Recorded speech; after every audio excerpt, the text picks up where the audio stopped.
अच्छी बहू बनना है तो ननद और सास को उपहार देती रहो वरना। अरे भाभी आप तो बहुत कंजूस हो गई है, हमने कहना क्या छोड़ दिया, आपने तो अपना हाथ ही मोड़ लिया। क्या निहार भैया के पैसों पर बस आपका ही अधिकार है या फिर उनकी माँ बहन का भी है? देख रही हूँ अपने मायके वालों को उपहार देने में तो आप कमी नहीं करती, वो पैसे भी तो मेरे भाई के ही हैं, फिर आप हमें कैसे भूल जाती है? बबीता अपनी भाभी निशा से फोन पर कहती है।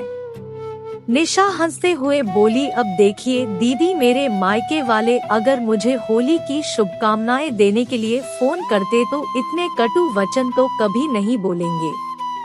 ये तो भाभी ही होती है जिस पर ननद की चलती है, वरना आप अपनी ननद को या अपने भाई को ऐसे शब्दों से कभी घायल नहीं करती। थोड़ी देर तक भाभी और ननद में बातें हुई, फिर निशा ने फोन रख दिया। निहार वहीं पास में बैठे थे, वो बोले, तुम दोनों का रिश्ता ही मजाक मस्ती वाला है, अगर वो कुछ बात कह भी देती है तो सुनने में क्या हर्ज है? निशा बोली, सालों तक सुनती ही आई हूँ, जब तक उपहार का लेन देन होता रहा तब तक मैं अच्छी भाभी बनी रही। अब जब से मैं अपने हाथ पीछे की हूँ तो एक बुरी भाभी और बुरी बहू बनकर रह गई हूँ।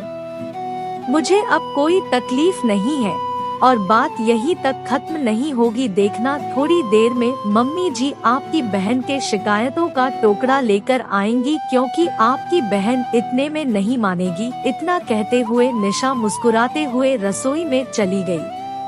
थोड़ी देर बाद वैसा ही हुआ जैसा निशा ने सोचा था। उसकी सास कमला जी आई और बोली, बहू हमने तुम्हें कहना क्या छोड़ दिया, तुम तो रिश्तों की मर्यादा ही भूल गई। हम इस उम्र में भी अपने ससुराल के रिश्तों को निभा रहे हैं और तुमसे एक ननद नहीं संभल पाती है।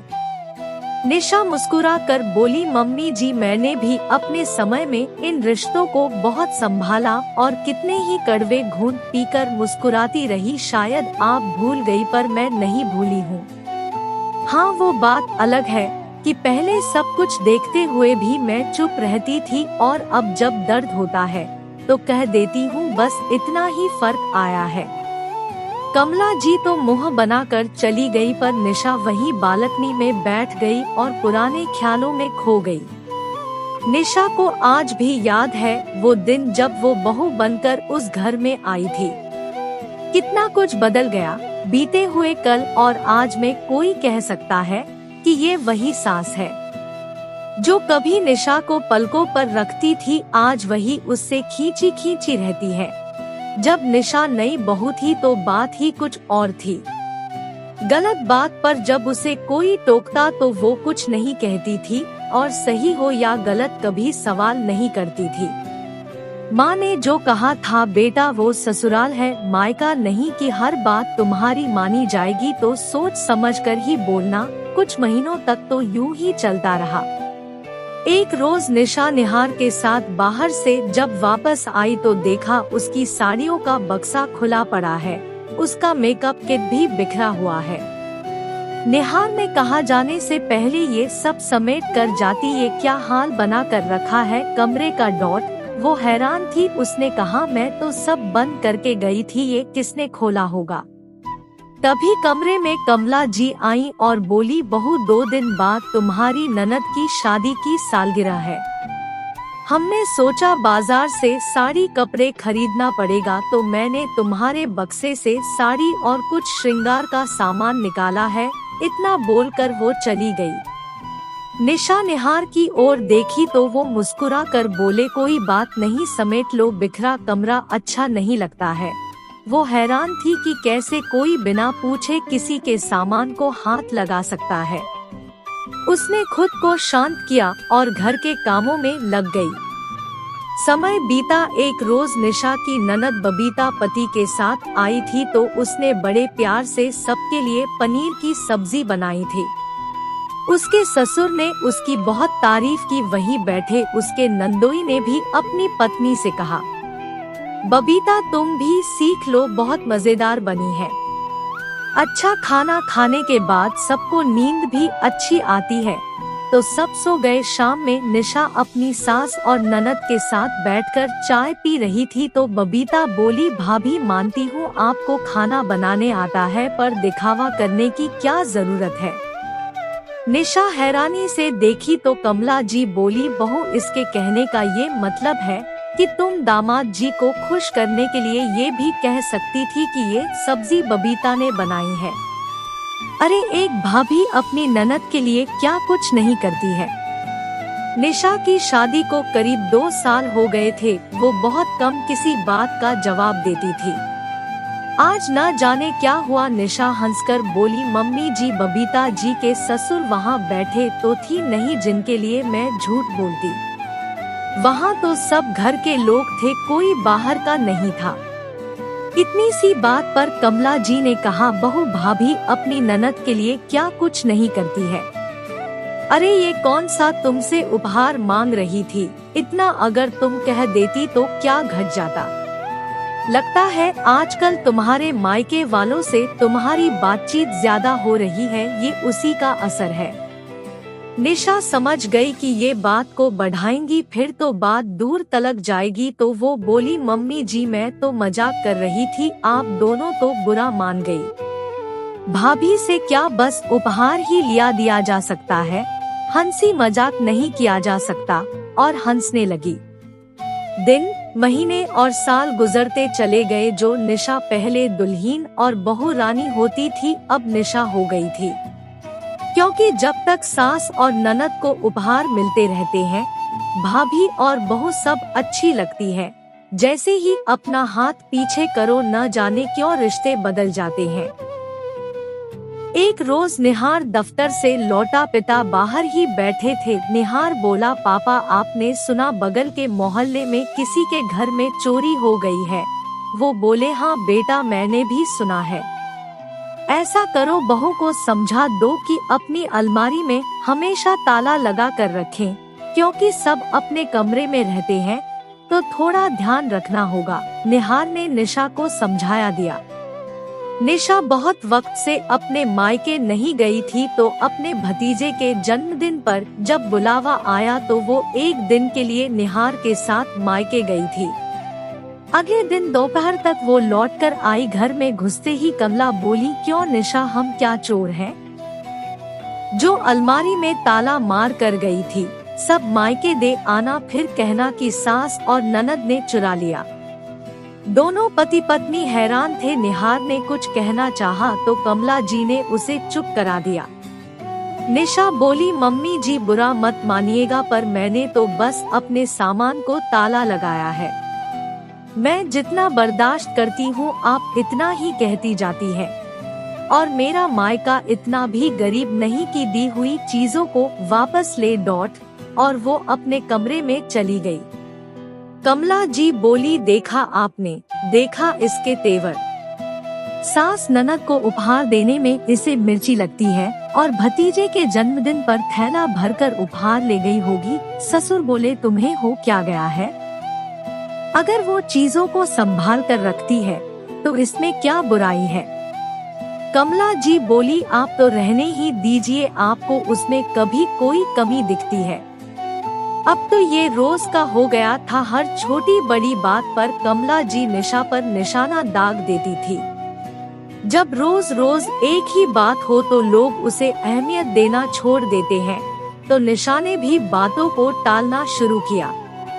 कुछ महीनों बाद ननद नंदोई आए तो निशा चाय बना रही थी। अचानक उसके घर से फोन आया कि उसकी माँ की तबीयत बहुत खराब है।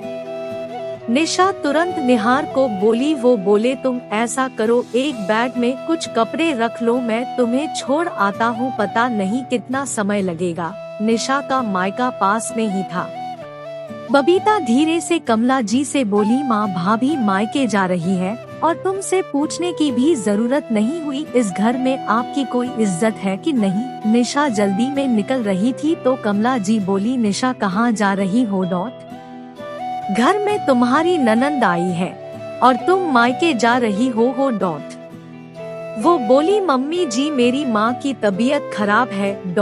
कमला जी रसोई की तरफ देखकर बोली, इतनी भी क्या खराब है कि चाय गैस पर छोड़कर जा रही हो। निशा के सब्र का बांध टूट गया। वो बोली, मम्मी जी बस कीजिए, इस वक्त ननद और चाय से ज्यादा मेरी माँ है। निशा निहार की तरफ देखी और बोली, आप चलेंगे या मैं चली जाऊं?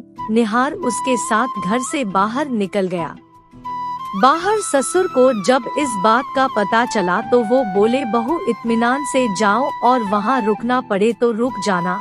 निहार निशा को छोड़कर वापस आ गया। करीब 3 दिन बाद जब निशा की माँ की तबीयत संभल गई तो वो वापस आ गई।